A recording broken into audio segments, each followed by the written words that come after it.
The talk of town right now is Mathee Ngara. Some have dubbed her as Kenya's Queen of the South. If you haven't caught up with Queen of the South on Netflix, basically it's a series about a drug cartel run by a fictional woman named Teresia, and she flees Mexico after her boyfriend is murdered, and she settles in Dallas and builds her empire to become the biggest drug smuggler to the States. Some Kenyans have also dubbed Mathee Ngara as the Kenya's El Chapo, and I want us to dive straight in and see why she's trending and some of the things that netizens are saying. Let's get into it.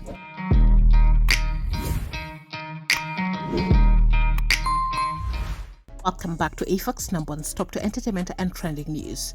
A story that has hit social media by storm involves millions of shillings stacked in gunny sacks and the unmasking of a woman, only perhaps known in hushed tone. Kenyans have read almost in awe as the DCI narrated how they recovered 13 million Kenya shillings in an anti-narcotics operation. As the story went on, the juice started dripping as Kenyans saw, probably for the first time ever, the face of a woman who might have birthed the infamous name Mathee Ngara. In fact, Mathee Ngara is such a hallowed place. It's literally searchable on Google Maps, and unlike hundreds of other spots called Mathee, especially in informal settlements, the Ngara Mathee appears to have so much power and, most importantly, have so much influence. The hashtag #FreeMathee is actually trending on Twitter. Mathee's influence in Ngara appears to be so deep, so extensively epidemic. It appears like 1 out of every 5 youthful Nairobians have benefited from her illicit services. 5 years ago, a local TV station visited the sprawling Mathee slums, filming men busy rolling marijuana blunts and revealing that even little school-going boys were her clients. Also, you don't just walk into the shantytown. There are lethal gangs watching your every move silently. According to the DCI, the woman who appears next to sacks of millions of Kenyan shillings is 54-year-old Teresia Wanjiru. And I want us to go through the statement that the DCI shared. Detectives recover over 13 million Kenya shillings in anti-narcotics operation.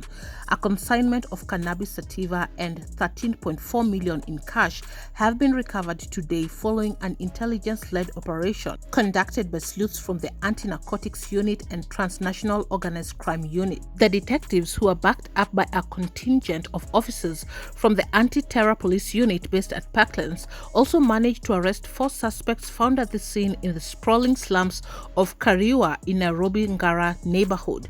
A detailed search led to the recovery of 2 gunny bags where the millions of shillings had been stashed, 26 bags of cannabis, 4 cartons of rolling materials, 173 packaged sweets, and a carton of suspected weed cookies. The suspects, 54-year-old Teresia Wanjiru and 3 juveniles aged between 16 and 17, were escorted to custody for further questioning pending arraignment in court tomorrow. The DCI went ahead to share some images of Teresia and the money that they got together with the weed. I want us to go straight to what netizens are saying about this. So actually, the DCI shared this particular tweet.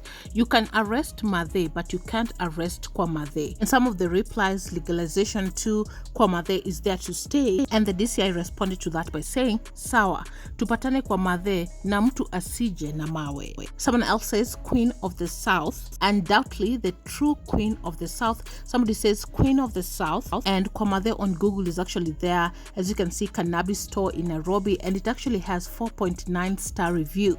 So somebody says Mathee Ngara iko 4.9 ratings on Google, much than big legal brands in this town. Someone else shared a meme, nilisema mshike tu wale wanavuta lakini musiguze Mathee Ngara. Huyu Mathee Ngara ndio alikuwa supplier wa Nairobi yote na Thika plus Juja. Mtatoa wapi mali? Huyu Mathee Ngara anajua wanafunzi wengi wa TUK, UON na JKUAT kuliko hata Malek. Someone else tweeted a side-by-side of the Queen of the South and Mathee Ngara, and it says, Primera, Princess Pesa has nothing on Mathee Ngara.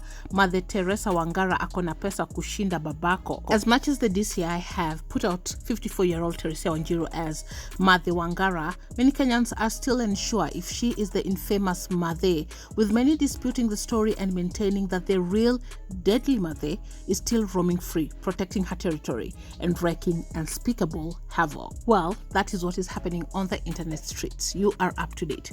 Thanks so much for watching. Subscribe, hit the notification bell so you'll be the first to be notified once of any new uploads. I'll catch you on the next one. Bye-bye.